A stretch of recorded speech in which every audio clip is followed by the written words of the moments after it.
This is your dose of daily market wisdom with master trader Nick Santiago. Starting from humble beginnings, Nick has been beating the markets for over 2 decades. He shares with you his take on the profitable trades that will have you moving towards financial freedom in no time at all. To see an in-depth review of his track record and much more, go to inthemoneystocks.com. Welcome. This is your daily dose of daily market wisdom with master trader Nick Santiago. I'm your host, Kerry Lutz. It's 10/27/23, show 539. Markets struggling today, Nick. Oh, yeah. Markets are struggling, Kerry. You know, they had a nice little bid at the open, and they really can't continue to go higher. They seem to stall out. Every time it looks like a little move is going to be made, there's sellers right there. And we have lots of geopolitical events this weekend, and who's going to want to really hold us into the weekend? That's what it comes down to. Yields are pulling back a little bit, but it seems like nobody cares. And everyone's scared, basically, to hold over the weekend with potential war in the Middle East. Yeah, well, it's understandable, I guess. And, like Mark Twain said, rumors of my death are greatly exaggerated. We'll see how exaggerated this is, but the earnings are out. Amazon, what's up? Yeah, so Amazon had a really, really good reaction. So the stock reported last night after the closing bell. Right now, today, it's trading up by nearly $10. That's an 8% jump.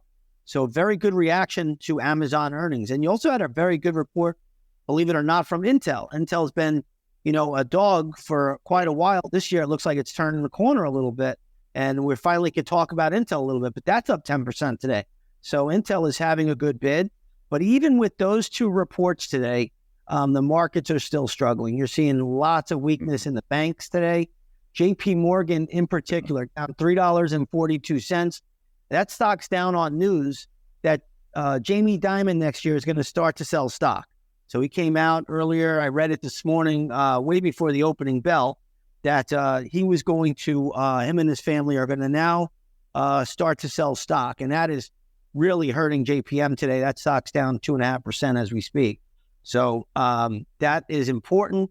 And then if you look at the KRE, which is the regional bank ETF, yesterday that held up pretty well, but today it's down 67 cents, which is, about 1.7% on the downside. And the regional banks, if they don't hold up, not much is going to work.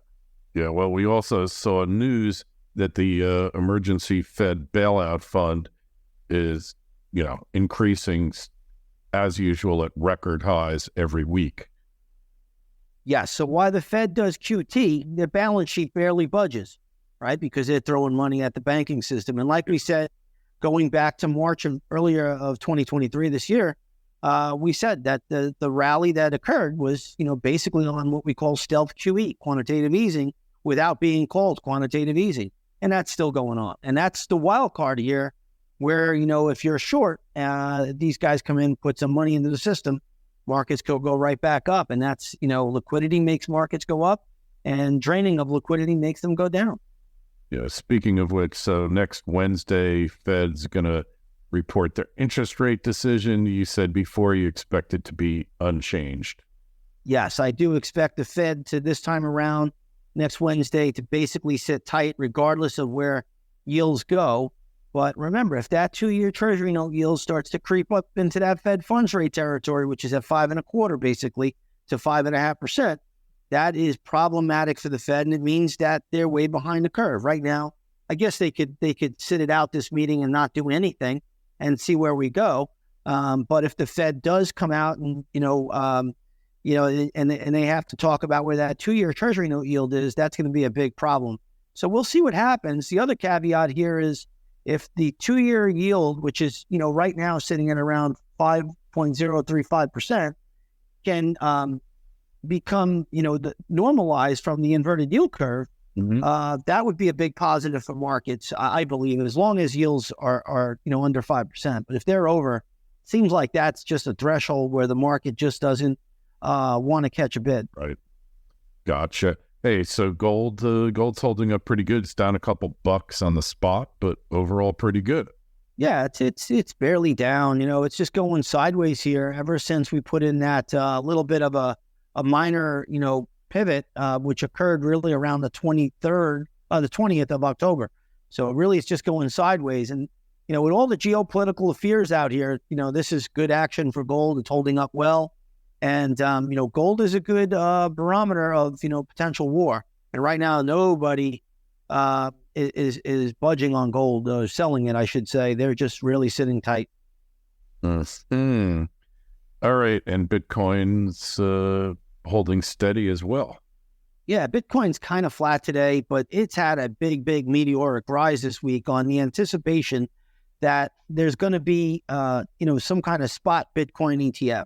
And, everybody's saying, oh, BlackRock's got the application in, so they're going to get the instant approval. Well, we'll see about that. The ball's back in the SEC's court. That's what the court ruling was. We're going to kick it back to the SEC, and they're going to make the decision. So we'll see. If the SEC disappoints and does not approve that, be careful with Bitcoin. But right now, it looks strong. It's going to have a positive close, at least for right now, by the end of the week, and that's bullish. All right. So this is a big weekend. Obviously, what's your stance going into the weekend? You closing everything out of your positions, stock positions? No, I'm the way I'm positioned right now, Kerry, I have some options out there, which, they could weather the storm a little bit. And I'm very, very light on my swings. In fact, most of my swings are geared towards war. So I'm really, pretty nicely positioned that way. But, again, if you're holding a lot of equities out here on the long side, you definitely got to be a bit careful right now with all these geopolitical events. And I think the right way to be positioned is to just sit it out on the sidelines. You could still own some stuff here, if the chart pattern is really good, but you don't want to over leverage yourself in this kind of geopolitical environment. Gotcha. All right. Well, that is it for today. Make sure you go over to Nick's site, inthemoneystocks.com. See how he's beaten the averages for decades. The Twitter feeds are at ITMS, at Nick Santiago01, at Kerry Lutz. Emails welcome, kl@kerrylutz.com. Make sure you like, share, subscribe, and all that good stuff. Write your comments below on the YouTube channel. And Nick, we will catch up with you on Monday. Sounds good, Kerry.